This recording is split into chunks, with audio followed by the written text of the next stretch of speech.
મિત્રો નમસ્કાર, હું ડૉક્ટર મહેશભાઈ તળાવિયા આપનું હાર્દિક સ્વાગત કરું છું. આ જગતની અંદર આયુર્વેદ એ મહાન શાસ્ત્ર છે.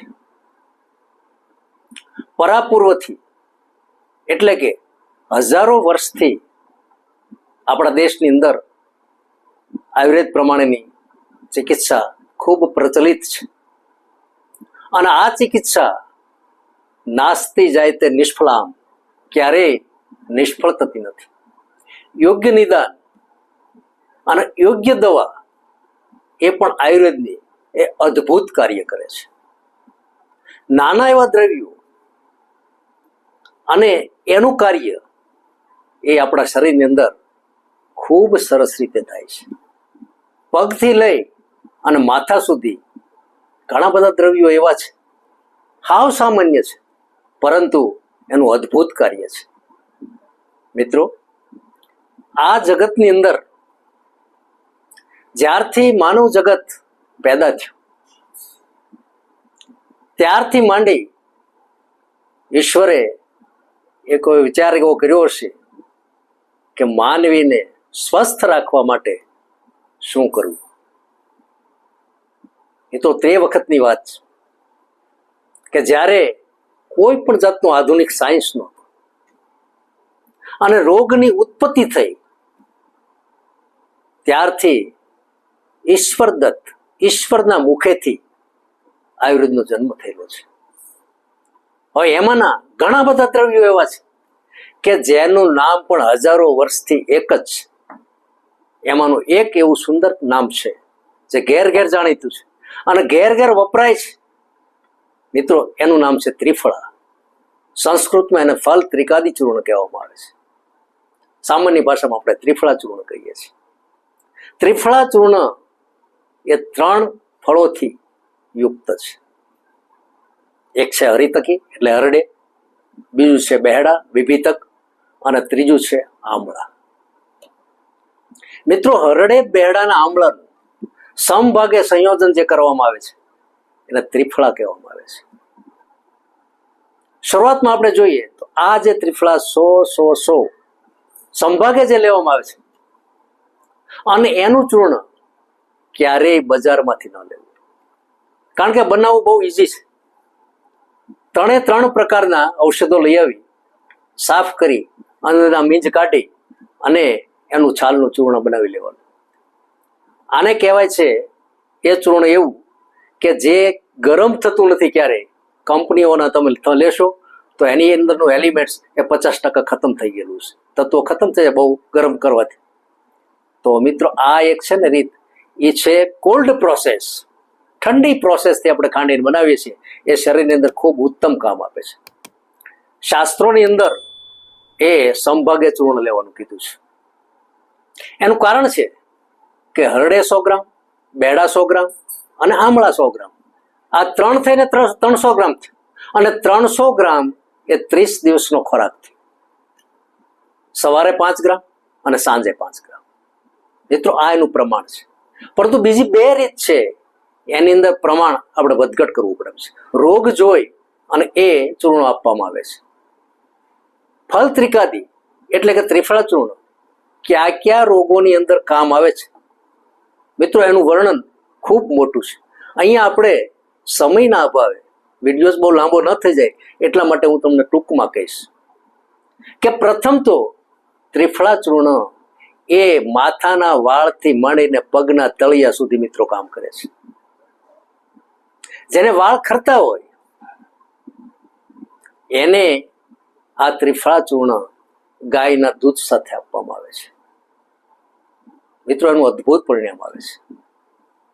અને જેને ચશ્માના નંબર એ વધતા જતા હોય, માયોપિયા હોય, નજીકના હોય, દૂરના નંબર હોય, તો એ નંબરને સમય જતા ત્રિફળા ચૂર્ણ દૂર કરે છે.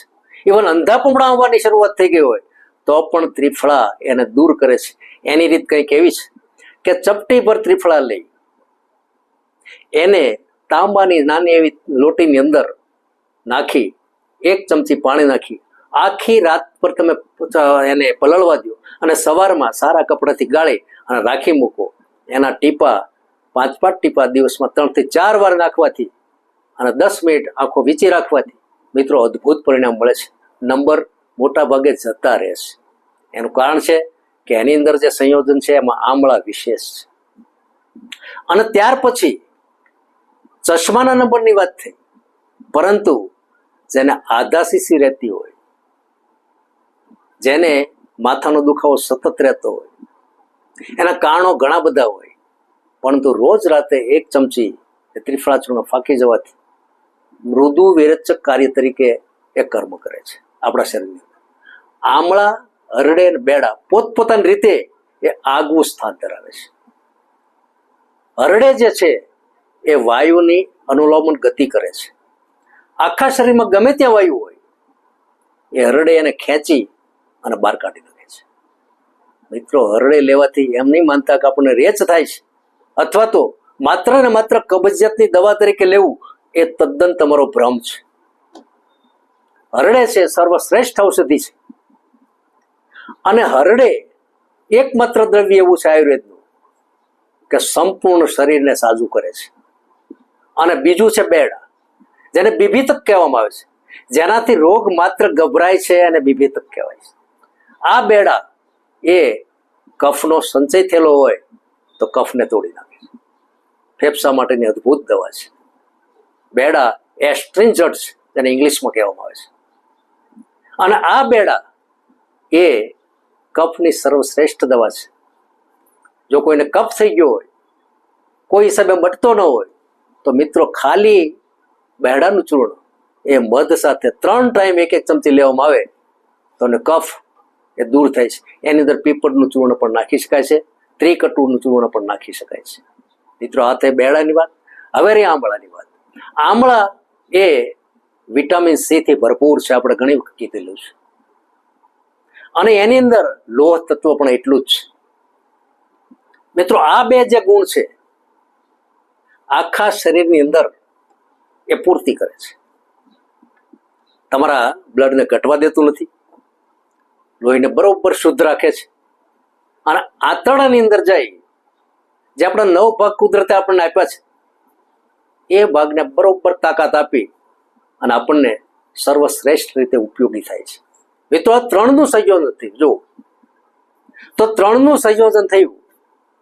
વાળથી માંડી અને પગના તળિયા સુધી ત્રિફળા ચૂર્ણ એ અચૂક કામ કરે છે. ઇવન જેને પેટનું કેન્સર થયું હોય એના માટે એ ખૂબ સારી ઔષધિ છે. પેટના ગમે એ ભાગમાં થયું હોય 3 ટાઈમ આપવામાં આવે છે.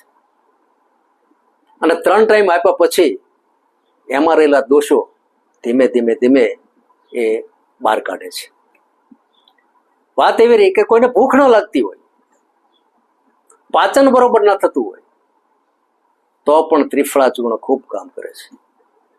ત્રિફળા ચૂર્ણ ખૂબ ભૂખ લગાડે છે અને આમાશયમાં રહેલા દોષો એને દૂર કરે છે. મિત્રો, આ ત્રિફળા ચૂર્ણ છે એ મેદને પણ ઘટાડે છે. મેદસ્વી માણસોનો પ્રયોગ કરે તો એ ખૂબ સ્વસ્થ રહે છે. રહી વાત એ કે જ્યારે જ્યારે કફની અધિકતા થાય છે, જ્યારે જ્યારે દર્દીઓને શરદી ખૂબ થઈ જાય છે, એ દર્દી જો સતત ત્રિફળા લે તો એ રોગમાંથી પણ મુક્ત થાય છે. ત્રિફળા એ રસાયણ દ્રવ્ય છે. આયુર્વેદે એને રસાયણમાં ખપાવ્યું છે. અને આચાર્ય ચરક તો એના વખાણ કરતા થાકતા નથી. કારણ કે એ જમાનાની અંદર આ ત્રિફળાની અંદર એટલી બધી તાકાત હતી, એટલી અત્યારે નથી રહી. એનું કારણ છે પ્રદૂષિત વાયુ, પ્રદૂષિત પાણી અને પ્રદૂષિત ખોરાક. આપણે એની અંદર ઊભા છે. આવા બધા જે વૃક્ષો છે, એ વૃક્ષોને જ્યારે ફળ બેસે છે ત્યારે મિત્રો એ સારી જમીનમાં ઉગાડેલા હોવા જોઈએ અને એને શુદ્ધ પાણી પાયેલું હોવું જોઈએ. એની ઉપર કોઈ પણ પ્રકારનો દવાનો છંટકાવ પણ ન કરવો જોઈએ. આનું વિવિધ રીતે જે એનું સંસર્જન કરવામાં આવે, એનો ઉપયોગ કરવામાં આવે, મિત્રો આ તો એક અમૃત છે. જે અમૃત આપણને મળવું અલભ્ય છે.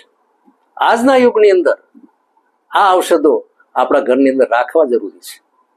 કારણ કે અબાલ વૃદ્ધો માટે ત્રિફળા એક એકદમ ઉપયોગી અને સર્વશ્રેષ્ઠ ઔષધિ છે, જે સતત ઉપયોગ કરે છે જુવાનીથી માંડીને વૃદ્ધાવસ્થા સુધી. મિત્રો, એને ક્યારેય રોગ પણ થતા નથી. અને રોગ થાય છે તો ઘડીના છઠ્ઠા ભાગની અંદર એ મટી જાય છે. એનું કારણ છે તમારું શરીર અંદરથી સશક્ત બને છે, રોગ સામે લડવાની એટલી બધી તાકાત ધરાવે છે, જેને આપણે ઇમ્યુનિટી પાવર કહીએ છીએ. એ ઇમ્યુનિટી પાવર આ ત્રિફળા સંપૂર્ણ રીતે આપે છે. તો મિત્રો, ત્રિફળા એ ઘરમાં રાખવા જેવી ઔષધિ છે. વિશેષ આપણે ક્યારેક વધારે વાત કરીશું. ઓમ શાંતિ. જય ધન્વંતરી.